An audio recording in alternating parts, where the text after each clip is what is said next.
And good morning and welcome to the GDFL Netball Show.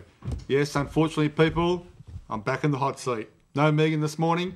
She's trying to sort out down at City Hall a little bit of a steak sandwich problem down there with a couple of their employees, and hopefully, Megan, you sorted that out.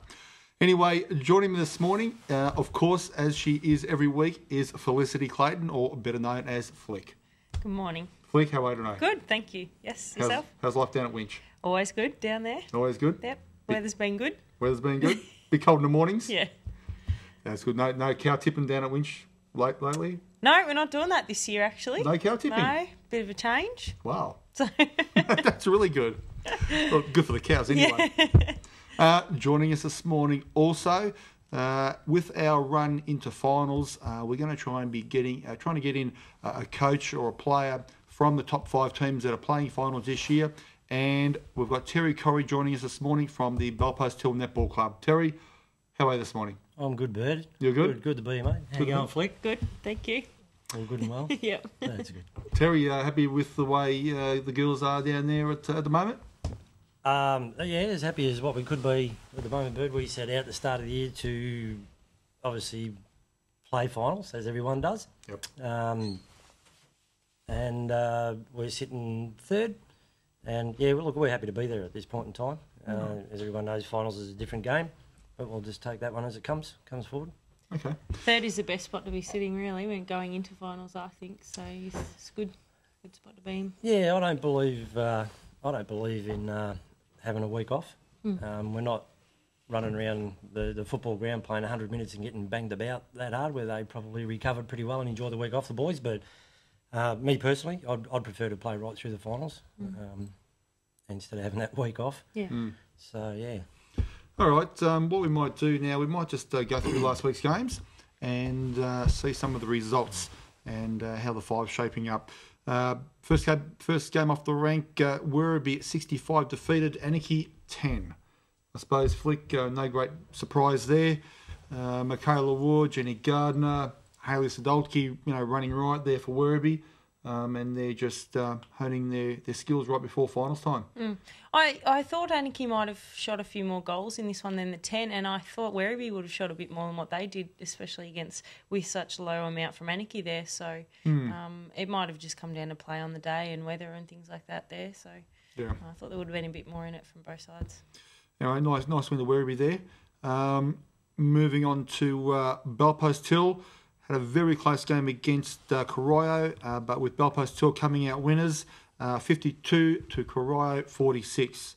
Terry just got home against Corio. I think last week we picked it to be a close game, and it ended up being a close game.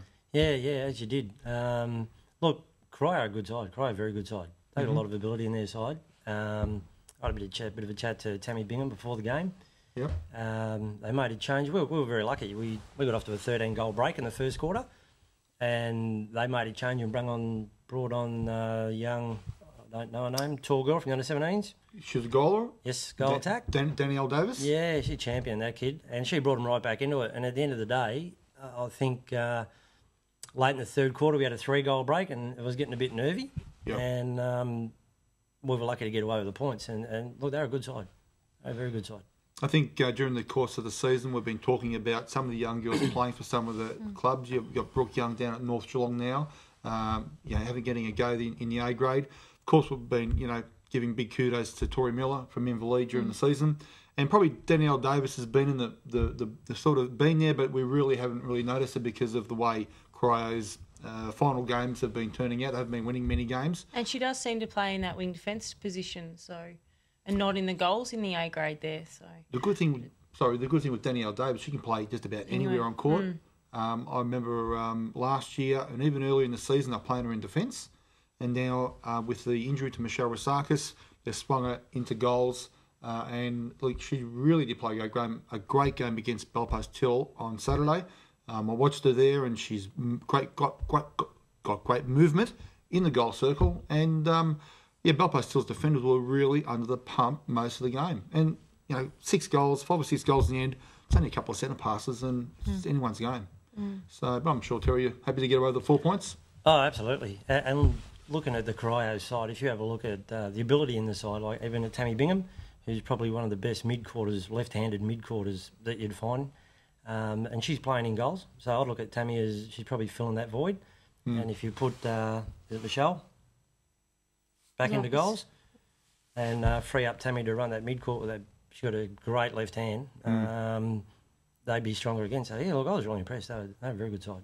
Of course, Amy Barton was away again this weekend. She's overseas with work, so they definitely missed her. And, of course, Terry, you've got a couple of girls out as well at the moment, recovering from injury. Yeah, I think a few teams, Winch, the whole season has been a little bit of an illusion when you look at scores and who's played who at times. I know when we played Winch, we had a couple out and you guys had 2 or 3 out. We got away with a win. So we're yet to meet Winch at full strength. And I know throughout the season we've been missing a couple in a handful of games. You guys have been the same. Thompson, if you have a look at Thompson from last year, Brooke Masterman isn't a part of that side at all. Nicole Trainer's been out. I don't know how many games she's missed, but she's been out. So Thompson beat us by 12 in the first time we played them. Second time we beat them by a goal. But again, I'm not getting carried away because without Nicole Trainer on the court, without their full structure, I know them well enough to know that we can't run around skiting about that because they're going to be, and they are a formidable side. Yeah, absolutely. Next game was Inverleigh, 37 defeated East Geelong 35 in a very close encounter. And we can actually just see some of the girls here on the screen there, some steals there taken from the game. Really surprising. East Geelong led at every break and just didn't quite have enough in the petrol tank to overtake them in the last quarter, and Inverleigh came away with a 2-goal win. So, look, I'm sure Mandy Lyman from Inverleigh happy to walk away with the 4 points there. I watched half the game and, very windy conditions. And, Tori Miller there, and like I said earlier, we'd given her big raps during the season. And I think Tori's maybe just got to learn to get a bit closer to the goal ring and, so her percentage would get up, especially in those windy conditions. Very hard to shoot and, hit the shots in those windy conditions. But anyway, they've come away with a 2-goal win, so good on them. Just on East Geelong there, next week, or actually later on today, Amanda Rathje for East Geelong, a former A-grade coach and player there, plays her 100 games later on today. So Amanda, well done, and hope you have a good day. We'll take a quick break, and we'll be back in a minute with the Netball Show.